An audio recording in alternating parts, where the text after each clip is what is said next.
ప్రేక్షకులకు Ugadi శుభాకాంక్షలతో ETV news కు స్వాగతం. ముఖ్యాంశాలు. తెలంగాణలో విద్యా వ్యవస్థ ప్రక్షాళనకు కేసీఆర్ చర్యలు. విద్యా సంస్థల్లో విజిలెన్స్ తనిఖీలకు ఆదేశం. అక్రమాలు తేలితే గుర్తింపు రద్దు చేస్తామని స్పష్టీకరణ. ఏపీలో విద్యుత్ సరఫరా నష్టాలు అరికట్టాలన్న చంద్రబాబు. 3 ఏళ్లలో 5% తగ్గించాలని సూచన. 100% గ్రామీణ విద్యుదీకరణకు ఆదేశాలు. ఈ నెల 14న మార్కెట్ యార్డుల తొలిదశ అనుసంధానం. ఆన్లైన్ కొనుగోళ్లు ప్రారంభించనున్న ప్రధాని మోదీ. తెలంగాణలోని 5 కేంద్రాల్లో విక్రయాలు. తెలుగు లోగిళ్లలో దుర్ముఖి నామ సంవత్సర శోభ. వేడుకలను అధికారికంగా నిర్వహిస్తున్న 2 ప్రభుత్వాలు. పలు రంగాల్లో ప్రముఖులకు పురస్కారాలు. పనామా అక్రమార్కులపై కేంద్రం దృష్టి. విచారణ జరిపిస్తున్నట్లు జైట్లీ వెల్లడి. తప్పుడు ఖాతాదారులకు నిద్రలేని రాత్రులుంటాయని వ్యాఖ్య. భారత్ పాక్ మధ్య మరింత పెరిగిన అగాధం. శాంతి చర్చలు తాత్కాలికంగా నిలిపివేస్తున్నట్లు దాయాది దేశం ప్రకటన. ఆర్బీఐ కొత్త విధానంతో క్రమంగా దిగొస్తున్న గృహ రుణ వడ్డీ రేట్లు. 9.55 నుంచి 9.45% తగ్గించిన ఎస్బీఐ. అదే బాటలో ఐసీఐసీఐ.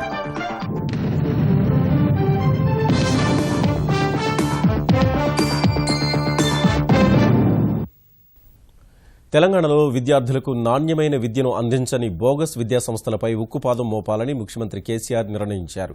విద్యాసంస్థలన్నింటిపైన విజిలెన్స్ బృందం ఆధ్వర్యంలో విచారణ జరిపించాలని అధికారుల్ని ఆదేశించిన కేసీఆర్ అక్రమాలకు పాల్పడిన సంస్థల గుర్తింపు రద్దు చేస్తామని హెచ్చరించారు. విద్యార్థుల ఫీజు బకాయిల్ని వెంటనే విడుదల చేయాలని ఆర్థిక శాఖ అధికారుల్ని ఆదేశించారు. తెలంగాణలో విద్యారంగ ప్రక్షాళనపై దృష్టి సారించిన ముఖ్యమంత్రి కేసీఆర్ క్యాంపు కార్యాలయంలో ప్రత్యేక సమీక్ష నిర్వహించారు. ఇందులో ఉప ముఖ్యమంత్రి కడియం శ్రీహరి, మంత్రులు ఈటెల రాజేందర్, జగదీశ్వర్ రెడ్డి, సీఎస్ రాజీవ్ శర్మ సహా పోలీసు అవినీతి నిరోధక శాఖ, విద్యాశాఖ అధికారులు పాల్గొనగా పేదలకు మంచి విద్య అందించేందుకు ప్రభుత్వం కోట్ల రూపాయలు ఖర్చు చేస్తున్నా బోగస్ విద్యా సంస్థల వల్ల లక్ష్యం నెరవేరడం లేదని కేసీఆర్ చెప్పారు. ప్రభుత్వం చెల్లించే ఫీజు రియంబర్స్మెంట్ పథకం ద్వారా సొమ్ము కాజేసేందుకు బోగస్ విద్యాసంస్థలు వెలిశాయన్న ఆయన సీఐడీ, విజిలెన్స్, అవినీతి నిరోధక శాఖ, ఇంటెలిజెన్స్ సంస్థలు గతంలో నిర్వహించిన తనిఖీల్లో ఈ విషయం బయటపడిందని గుర్తు చేశారు. వచ్చే విద్యా సంవత్సరం నుంచి విద్యార్థులకు నాణ్యమైన విద్య అందేలా ప్రభుత్వం చర్యలు తీసుకుంటుందని చెప్పారు. బోగస్ విద్యా సంస్థలను అరికట్టేందుకు విజిలెన్స్ ఆధ్వర్యంలో విచారణ బృందాలు ఏర్పాటు చేసి తనిఖీలు చేయాలని అధికారులను ఆదేశించిన కేసీఆర్ ఆయా సంస్థల్లో అధ్యాపకులు ఉన్నారా లేదా, మౌలిక సదుపాయాలు, అడ్మిషన్ల ప్రక్రియ అంశాలపై సమగ్ర విచారణ జరిపించాలని సూచించారు. ప్రభుత్వ గుర్తింపునకు నిర్దేశించిన అర్హతలు, ప్రమాణాలపైన విచారణ జరిపించాలని ఆదేశించారు. విచారణలో అక్రమాలకు పాల్పడినట్లు తేలితే విద్యాసంస్థలపై కఠిన చర్యలతో పాటు గుర్తింపు రద్దు చేస్తామని సీఎం సూచించారు. విద్యార్థులకు చెల్లించాల్సిన ఫీజు బకాయిలు 3,061 కోట్ల రూపాయలను వెంటనే విడుదల చేయాలని ఆర్థిక శాఖను ఆదేశించిన కేసీఆర్ ఎస్సీ, ఎస్టీ, బీసీ, మైనార్టీలతో పాటు పేద విద్యార్థులంతా ఉన్నత స్థాయికి రావాలన్నదే తమ ప్రభుత్వ అభిమతమని స్పష్టం చేశారు. దేవాదుల ప్రాజెక్టును 2017లోగా పూర్తి చేయాలని కృతనిశ్చయంతో ఉన్నట్లు తెలంగాణ నీటిపారుదల శాఖ మంత్రి హరీష్ రావు తెలిపారు. సచివాలయంలో కలెక్టర్లు, ఎస్పీలు, సాగునీటి శాఖ అధికారులతో వీడియో కాన్ఫరెన్స్ నిర్వహించిన ఆయన త్వరగా భూసేకరణ పూర్తయితే కేంద్రం నుంచి 1000 కోట్లు మంజూరవుతాయని తెలిపారు. ప్రాజెక్టుల నిర్మాణానికి భూసేకరణ పనులకు జిల్లా కలెక్టర్లు అత్యంత ప్రాధాన్యమివ్వాలని సూచించిన హరీష్ రావు 2017 కల్లా ప్రాజెక్టుల కోసం 45,000 ఎకరాలు సేకరించాలని గుర్తు చేశారు. ప్రధానమంత్రి కృషి సించాయి యోజన కింద కేంద్రం ఈ ఏడాది 18 కోట్లు నిధులు ఇస్తుందన్న మంత్రి జిల్లాల సాగునీటి ప్రణాళికలు తయారు చేసి నివేదికలు పంపాలని సూచించారు. మూసీ నది ఆధునీకరణ కోసం సర్వే పనులు త్వరగా పూర్తయ్యేలా చూడాలన్న ఆయన మూసీని ఆధునీకరిస్తే నల్గొండ జిల్లాలో మరో 1,00,000 ఎకరాలకు సాగునీరిచ్చే అవకాశముందని వివరించారు.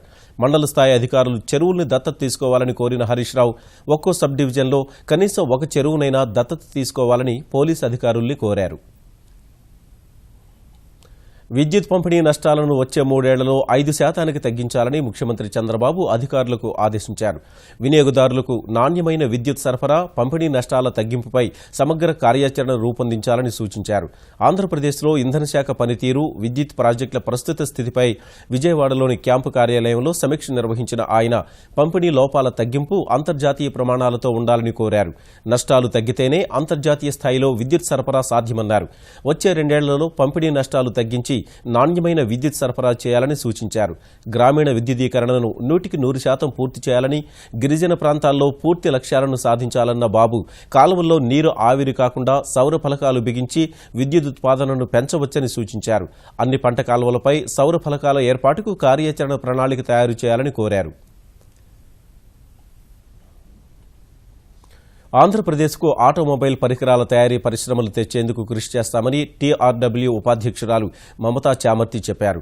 వాల్మార్ట్ గ్లోబల్ ఉపాధ్యక్షురాలు Suja Chandrasekharan, APIAC chairman Krishnaiah, APEDB CEO Krishna Kishore, Chittoor NRI సంస్థ భారతీయ సమన్వయకర్త రమేష్ బాబు, చిత్తూరు ఎన్ఆర్ఐ సంస్థ వ్యవస్థాపక అధ్యక్షుడు వెంకటేష్ బాబుతో కలిసి ఆమె గురువారం ప్రభుత్వ ప్రధాన కార్యదర్శి ఎస్పీ టక్కర్తో సమావేశమయ్యారు. ఆటోమొబైల్ రంగానికి సంబంధించి రాష్ట్రంలో ఉన్న పరిస్థితులు, పెట్టుబడి అవకాశాలపై చర్చించారు. ప్రపంచవ్యాప్తంగా 40 దేశాల్లో 1.38 లక్షల మంది తమ సంస్థకు చెందిన ఆటోమొబైల్ తయారీ కంపెనీల్లో పనిచేస్తున్నారని మమతా చామర్తి తెలిపారు. మిచిగన్ విశ్వవిద్యాలయానికి ఆంధ్రప్రదేశ్కు మధ్య ఆటోమొబైల్ సాంకేతిక పరిజ్ఞానంలో అనుసంధానం కోసం కృషి చేస్తామన్నారు. ఇవాళ విజయవాడలో ముఖ్యమంత్రి చంద్రబాబుతో మమతా చామర్తి భేటీ కానున్నారు. ఒప్పంద పొరుగు సేవల సిబ్బంది సేవలు మరో 6 నెలలు కొనసాగించేందుకు అనుమతిస్తూ ఆంధ్రప్రదేశ్ ప్రభుత్వం ఉత్తర్వులు జారీ చేసింది.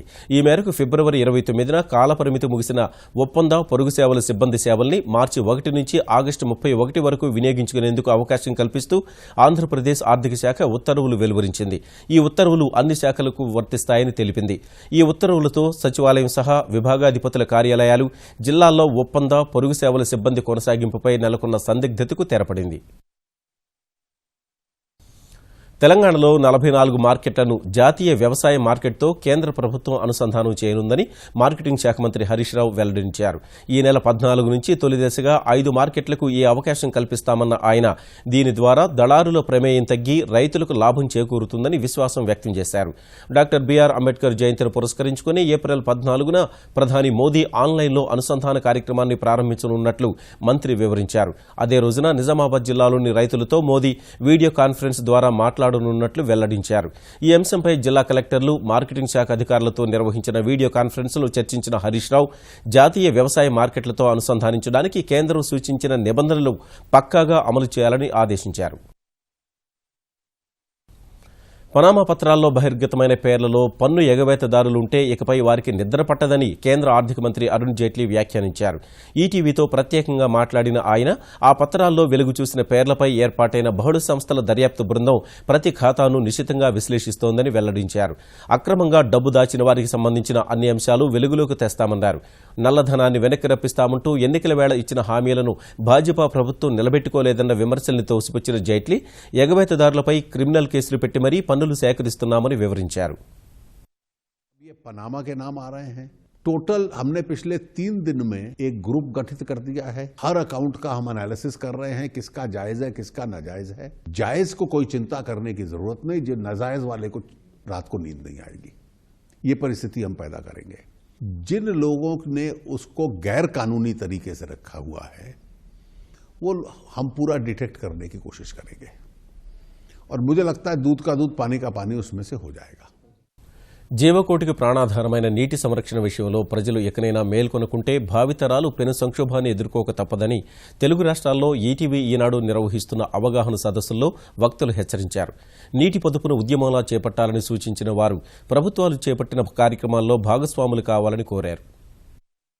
సుజలాం సుఫలాం పేరిట జల సంరక్షణోద్యమాన్ని సాగిస్తున్న ఈనాడు ఈటీవీ తెలుగు రాష్ట్రాల్లో పెద్ద ఎత్తున అవగాహన సదస్సులు కొనసాగిస్తోంది. గురువారం ఖమ్మం జిల్లా సత్తుపల్లిలో నిర్వహించిన సదస్సుకు విశేష స్పందన లభించింది. విద్యార్థులు పట్టణంలో ర్యాలీ నిర్వహించి మానవహారంగా ఏర్పడ్డారు. సదస్సులో నీటి సంరక్షణ ఆవశ్యకతను వక్తలు వివరించారు. మహబూబ్నగర్ జిల్లా గద్వాల్లో జరిగిన సదస్సుకు జిల్లా పరిషత్ సీఈఓ లక్ష్మీనారాయణ సహా పలువురు అధికారులు హాజరై ఇంకుడు గుంతలు, మొక్కల పెంపకం ఆవశ్యకతను వివరించారు. ప్రతి ఇంటికి కూడా ఇంకుడు గుంతలను మనం ఏర్పాటు చేసుకున్నట్టయితే ఏదైతే ఈ డ్రైనేజ్ సిస్టమ్ సరిగా లేనందువల్ల వచ్చేటటువంటి రోగాల బారి నుంచి రక్షించుకోవడమే కాకుండా ఉన్న నీటిని మనం మళ్ళీ భూగర్భంలోకి ఇంకింపచేసి ఇంకుడు గుంతలను మనం ఇంపైనటువంటి గుంతలుగా మనం చూసుకోవాల్సినటువంటి అవసరం ఉంది. మెదక్ జిల్లా నర్సుపూర్లో జరిగిన సదస్సుకు స్థానిక ఎమ్మెల్యే మదన్ రెడ్డి, జిల్లా పరిషత్ చైర్పర్సన్ రాజమణి సహా పలువురు అధికారులు హాజరై ఇంటి పనులు, పంటల సాగులోనూ నీటి పొదుపు పాటించాలని సూచించారు. నల్గొండ జిల్లా వలిగొండలో నిర్వహించిన సదస్సుకు శాస్త్రవేత్తలు, వివిధ రంగాల నిపుణులు తరలివచ్చి సాగులో నీటి పొదుపు ఆవశ్యకతను వివరించారు. ప్రతి రైతు తన పొలంలో నీటి గుంటల్ని గనక ఏర్పాటు చేసుకున్నట్లయితే అందులో నుండి ఒక ఇరిగేషన్స్ గనక మనం చేయగలిగితే మరలా వచ్చే వర్షం వరకు మనకు ఆ నీళ్లు మొక్కకు ఉపయోగపడి మంచి దిగుబడి సాధించవచ్చు. తూర్పుగోదావరి జిల్లా కాకినాడలో నిర్వహించిన సదస్సుకు కలెక్టర్ అరుణ్ కుమార్, నగర ఎమ్మెల్యే వనమాడి వెంకటేశ్వరరావు సహా పలువురు అధికారులు హాజరయ్యారు. అపార జలసంపద ఉన్న తూర్పుగోదావరిలోనూ నీటి ఎద్దడి తప్పడం లేదని, నీటి పొదుపును యజ్ఞంగా భావించి అందరూ ఇంకుడు గుంతలు తవ్వించుకోవాలని పిలుపునిచ్చారు. వాటర్ గురించి ఈ రోజు ఈవెన్ తూర్పుగోదావరి జిల్లా కూడా మాట్లాడాల్సిన పరిస్థితి వస్తుందంటే that shows the intensity of the problem. మనకున్నటువంటి చెరువులు, వాటర్ బాడీస్ ఏవైతే ఉన్నాయో ఈ వాటర్ బాడీస్ అనేవి ఏంటంటే they are like our bank accounts. మన వాటర్ హోల్డింగ్ కెపాసిటీని కానీ చేయగలిగినట్టయితే మనకు అవసరమైనప్పుడు డ్రింకింగ్ వాటర్ గాను లేదంటే వ్యవసాయ పరంగాను ఉపయోగపడుతుంది. కాబట్టి ఈ చెరువుల్లో ఉన్న పూడికతీత కార్యక్రమాల్ని ఉపాధి హామీలో పెద్ద ఎత్తున టేకప్ చేశాం. విజయనగరం జెడ్పీ కార్యాలయంలో నిర్వహించిన సదస్సుకు కలెక్టర్ ఎంఎం నాయక్, జిల్లా పరిషత్ చైర్పర్సన్ శోభా స్వాతిరాణి సహా పలువురు అధికారులు హాజరై జల సంరక్షణను ప్రతి ఒక్కరూ పాటించాలని కోరారు. అంటే ఒక చర్చ జరుగుతుంది, ఆలోచనలు చేస్తున్నాం, కానీ అమలు చేయాలి అంటే ముందు మన నుంచి ఆ పని ప్రారంభించాలి. మన ఇంట్లోనే ఆ ఇంకుడు గుంత ఎందుకు చేయకూడదు? మన పొలంలోనే ఆ పంటకుంట ఎందుకు తవ్వించకూడదు? అడుగేదో ముందు మనమే వెయ్యాలి. నీటి పొదుపు పాటిస్తామంటూ అన్ని సదస్సుల్లోనూ అధికారులు ప్రతిజ్ఞ చేయించారు. కోట్లాది రూపాయలు వసూలు చేసి బోర్డు తిప్పేసిన అక్షయ గోల్డ్ కేసులో ఆంధ్రప్రదేశ్ సిఐడి దర్యాప్తు తీరుపై ఉమ్మడి హైకోర్టు తీవ్ర వ్యాఖ్యలు చేసింది. ఈ వ్యవహారాన్ని ఎందుకు తీవ్రంగా పరిగణించడం లేదని, అసలైన నిందితులు ఎందుకు అరెస్టు చేయడం లేదని సీజే ధర్మాసనం సిఐడిని నిలదీసింది. తీరు మార్చుకోకపోతే ఈ కేసును మరో దర్యాప్తు సంస్థకు అప్పగించాల్సి ఉంటుందని హెచ్చరించింది. అగ్రిగోల్డ్ తరహాలోనే ఈ కేసులోనూ సంస్థ ఆస్తుల్ని స్వాధీనం చేసుకోవడం సహా వాటిని కమిటీకి అప్పగించాలని ఖాతాదారులు, ఏజెంట్ల సంఘం దాఖలు చేసిన పిటిషన్పై విచారణ సందర్భంగా హైకోర్టు ఈ వ్యాఖ్యలు చేసింది. అక్షయ గోల్డ్ వ్యవహారంలో ప్రధాన నిందితుడిగా చెబుతున్న సుబ్రహ్మణ్యాన్ని ఎందుకు అరెస్టు చేయలేదని ప్రశ్నించిన ధర్మాసనం ఆయనపై 17 కేసులుంటే అరెస్టు చేయడానికి అడ్డేమిటని నిలదీసింది. దర్యాప్తు పురోగతిని తమ ముందుంచాలని ఏపీ సిఐడిని ఆదేశించిన ధర్మాసనం విచారణను ఈ నెల 21కి వాయిదా వేసింది. కాకినాడ, కర్నూలు నగరపాలక సంస్థలకు నవంబర్లోపు ఎన్నికలు నిర్వహించాలని ఆంధ్రప్రదేశ్ ప్రభుత్వం రాష్ట్ర ఎన్నికల సంఘాన్ని ఉమ్మడి హైకోర్టు ఆదేశించింది. దీర్ఘకాలంగా ఎన్నికలు నిర్వహించకపోవడం వల్ల 2 నగరపాలక సంస్థలు ప్రత్యేకాధికారి పాలనలో కొనసాగుతున్నాయంటూ జి కృష్ణయ్య, నారాయణమూర్తిలు దాఖలు చేసిన వ్యాజ్యంపై విచారణ చేపట్టిన ధర్మాసనం ఎప్పటిలోగా ఎన్నికలు పూర్తి చేస్తారో చెప్పాలని ఆంధ్రప్రదేశ్ అడ్వకేట్ జనరల్ వేణుగోపాల్ను ప్రశ్నించింది. వార్డుల విభజన, రిజర్వేషన్ల ఖరారు ప్రక్రియ పూర్తి చేయడానికి సెప్టెంబర్ 24 వరకు సమయం పడుతుందంటూ షెడ్యూల్ను అందజేశారు. ప్రభుత్వం అంతా సిద్ధం చేసిన తర్వాత ఎన్నికలు పూర్తి చేయడానికి 45 నుంచి 50 రోజులు పడుతుందని ఎన్నికల కమిషన్ తరఫు న్యాయవాది ధర్మాసనానికి తెలియజేశారు. ఇరువురి వాదనల్ని పరిగణలోకి తీసుకున్న ధర్మాసనం ఇచ్చిన గడువుకు కట్టుబడి ఉండాలని స్పష్టం చేస్తూ నవంబర్ చివరి నాటికి ఎన్నికలను పూర్తి చేయాలని తేల్చి చెప్పింది. హైదరాబాద్ గ్లోబల్ ఆసుపత్రిలో నిఖిల్ రెడ్డి అనే యువకుడి ఎత్తు పెంచడానికి వైద్యులు శాస్త్రీయమైన పద్ధతిలోనే శస్త్రచికిత్స నిర్వహించారని తెలంగాణ ఆర్థోపెడిక్ వైద్యుల సంఘం తెలిపింది. ఇది అరుదైన చికిత్స మాత్రమేనని, అనైతికం కాదని స్పష్టం చేసిన వైద్యుల సంఘం శస్త్రచికిత్స నిర్వహించిన వైద్యుడు భూషణ్ ఈ శస్త్రచికిత్సలో నిపుణుడని వివరించింది. నిఖిల్ రెడ్డికి కౌన్సిలింగ్ ఇచ్చిన తర్వాతనే శస్త్రచికిత్స చేసినట్టు భూషణ్ వెల్లడించగా దేశవ్యాప్తంగా ఈ తరహా చికిత్సలు 200 వరకు జరిగాయని ఆర్థోపెడిక్ సంఘం సభ్యుడు గురువారెడ్డి చెప్పారు. ఆపరేషన్ కానీ అనైతికమైన ఆపరేషన్ కాదు, అవాస్తవికమైన ఆపరేషన్ కాదు. ఇప్పుడు ఏదో దొంగతనంగా కిడ్నీ తీసి ఇంకోటి కిడ్నీ అమర్చినంత సీన్ ఇక్కడ క్రియేట్ అయింది. అది చాలా చాలా దురదృష్టకరం. రెండో పాయింట్ మేము చెప్పాలనుకుంది ఏంటంటే ఈ ఆపరేషన్ చాలా సేఫ్ ఆపరేషన్. ఆ కుర్రోడు ఎంత డిప్రెషన్ లో ఉంటేనో వాళ్ళ అమ్మా నాన్న కూడా చెప్పకుండా పారిపోయి చేయించుకున్నాడు ఈ ఆపరేషన్. మళ్ళీ ఆపరేషన్ వెనక్కి తీయటం ఏం చేయొద్దు, శుభ్రంగా పొడుగవుతాడు, ఇబ్బంది లేదు. ఒక 6 నెలల నుంచి 8 నెలలు పడుతుంది, తర్వాత కాంప్లికేషన్లే ఉండవు. తెలుగు రాష్ట్రాల్లో ఉగాది వేడుకలు ఘనంగా ప్రారంభమయ్యాయి. ఉదయం నుంచే దుర్ముఖినామ సంవత్సరానికి స్వాగతం పలుకుతూ ప్రజలంతా ఉత్సాహంగా వేడుకల్లో పాల్గొంటున్నారు. ఉగాది వేడుకలకు ఘనంగా నిర్వహించేందుకు తెలంగాణ, ఆంధ్రప్రదేశ్ ప్రభుత్వాలు ఏర్పాట్లు పూర్తి చేశాయి. తెలంగాణ ప్రభుత్వం హైదరాబాద్ రవీంద్ర భారతిలో ఉత్సవాలు నిర్వహిస్తోంది. విజయవాడలోని ఎన్ఏసీ కళ్యాణ మండపంలో ఆంధ్రప్రదేశ్ ప్రభుత్వం అధికారికంగా తెలుగు సంవత్సరానికి స్వాగతం పలకనుంది. కార్యక్రమంలో పంచాంగ శ్రవణంతో పాటు వ్యవసాయ, ఉద్యాన కాలమానిని ఆవిష్కరించనున్నట్లు మంత్రి రఘునాథ్ రెడ్డి వెల్లడించారు. వివిధ రంగాల్లోని ప్రముఖులు, కళాకారులకు కళారత్న, ఉగాది పురస్కారాలు అందజేయనున్నట్లు తెలిపారు. కళారత్న కింద ఎంపికైన 23 మందిలో ఆధ్యాత్మికవేత్త చాగంటి కోటేశ్వరరావు కూడా ఉన్నారు. కళారత్న పురస్కారం కింద 50,000 నగదు, హంస ప్రతిమను అందజేస్తారు. ఉగాది పురస్కారానికి ఎంపికైన 53 మందికి 10,000 రూపాయల చొప్పున నగదు బహుమతి అందిస్తారు. ఉగాది పర్వదినాన్ని పురస్కరించుకుని విధి నిర్వహణలో ఉత్తమ సేవలందించిన పోలీస్, అగ్నిమాపక సిబ్బందికి తెలంగాణ ప్రభుత్వం పురస్కారాలను ప్రకటించింది. ఆయా శాఖల నుంచి మొత్తం 307 మందిని సేవా పథకాలకు ఎంపిక చేసినట్లు ఉత్తర్వుల్లో పేర్కొన్న ప్రభుత్వం సేవల ఆధారంగా ఇంక్రిమెంట్లు, నగదు మొత్తాలను ప్రకటించింది. సేవలను 5 రకాలుగా విభజించిన సర్కార్ ముఖ్యమంత్రి శౌర్య పథకం కింద ఎంపికైన వారికి నెలకు 10,000, మహోన్నత సేవా పథకం కింద ఎంపికైన వారికి 6,000, ఉత్తమ సేవా పథకం కింద ఎంపికైన వారికి 5,000, కఠిన సేవా పథకాల కింద ఎంపికైన వారికి 4,000 నగదు పురస్కారాలు ఇస్తున్నట్లు ఉత్తర్వుల్లో పేర్కొంది. పఠాన్కోట్ ఉగ్రదాడిపై భారత్ అనవసర రాద్ధాంతం చేస్తోందంటూ పాక్ బృందం ఇచ్చిన నివేదిక 2 దేశాల మధ్య అగాధాన్ని మరింత పెంచింది. ఈ పరిస్థితుల్లో భారత్తో శాంతి చర్చలు ప్రస్తుతానికి నిలిపేస్తున్నట్లు భారత్లోని పాకిస్తాన్ రాయబారి అబ్దుల్ బాసిత్ వెల్లడించారు. భారత్తో పూర్తి స్థాయిలో సహజమైన, శాంతియుతమైన సంబంధాన్ని పాకిస్తాన్ కోరుకుంటోందని, అలాంటి పరిస్థితి లేనప్పుడు చర్చల వల్ల ప్రయోజనం ఉండదని ఆయన వ్యాఖ్యానించారు. త్వరలో ఇస్లామాబాద్లో జరగనున్న సార్క్ సదస్సు ఇరు దేశాల మధ్య సంబంధాల బలోపేతానికి కృషి చేస్తుందని ఆశాభావం వ్యక్తం చేశారు. It is suspended. So let's see if we are able to commence the dialogue process. We would like to have a comprehensive and meaningful dialogue with India in order for us to resolve all our problems. But if India is not yet ready, so we can always wait. Because as far as Pakistan is concerned, we consider a dialogue process important to resolve our problems. నేత్రదానాన్ని ఓ ప్రజా ఉద్యమంలా ముందుకు తీసుకెళ్లాలని కేంద్ర పట్టణాభివృద్ధి శాఖ మంత్రి వెంకయ్యనాయుడు ప్రజలకు సూచించారు. నేత్రదానంపై ఇంగ్లాండ్కు చెందిన బాబీ అనే ప్రవాస భారతీయుడు నిర్వహించిన పాదయాత్ర ముగింపులో పాల్గొన్న ఆయన దివ్యాంగుల సంక్షేమం కోసం ప్రభుత్వం అన్ని విధాలా కృషి చేస్తోందని తెలిపారు. నేత్రదానం ప్రాధాన్యతను వివరిస్తూ గత ఏడాది అక్టోబర్ 26న కన్యాకుమారి నుంచి పాదయాత్ర ప్రారంభించి నిన్న ఢిల్లీలోని ఇండియా గేట్ వద్దకు చేరుకున్న బాబీకి వెంకయ్య స్వాగతం పలికారు. 80 ఏళ్ల వయసులో 3,000 కిలోమీటర్ల పాదయాత్ర చేయడం సాహసంతో కూడిన కార్యక్రమమని వెంకయ్య అభినందించారు.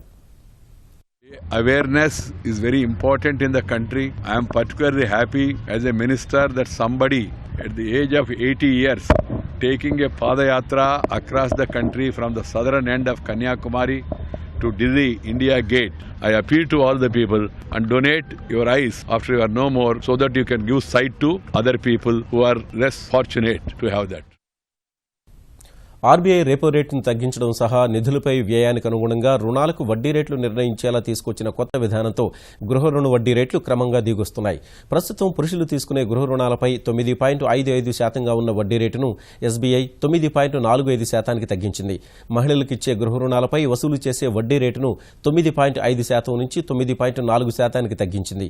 ఎస్బీఐ బాటలోనే పయనించిన ఐసీఐసీఐ బ్యాంక్ 24 లక్షల వరకు ఉండే గృహ రుణాలపై వసూలు చేసే వడ్డీ రేటు 9.4% నిర్ణయించింది.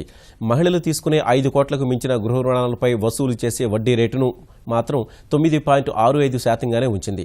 తాజాగా ఆర్బీఐ రెపో రేటు తగ్గించిన ప్రకారం ఆ ప్రయోజనాన్ని బ్యాంకులు ఖాతాదారులకు బదలాయిస్తే రుణ రేట్లు మరింత తగ్గుతాయని నిపుణులు అంచనా వేస్తున్నారు. ఈటీవీ న్యూస్ సమాప్తం. నమస్కారం.